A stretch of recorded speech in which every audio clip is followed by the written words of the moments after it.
Idukki രാജകുമാരിയിൽ 18.17 gram hybrid കഞ്ചാവുമായി 3 യുവാക്കൾ പിടിയിൽ. രാജക്കാട് പോലീസ് നടത്തിയ പരിശോധനയിലാണ് 3 യുവാക്കൾ അറസ്റ്റിലായത്. തൂഫാൻ പരിശോധനയുടെ ഭാഗമായി ഓണക്കാലത്തും ലഹരിക്കെതിരെ പരിശോധന ശക്തമാക്കിയിരിക്കുകയാണ് പോലീസ്.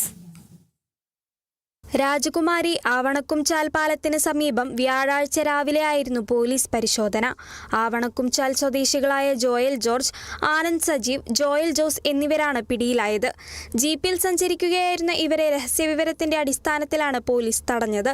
തുടർന്ന് നടത്തിയ പരിശോധനയിലാണ് 18.17 ഗ്രാം ഹൈബ്രിഡ് കഞ്ചാവ് കണ്ടെത്തിയത്.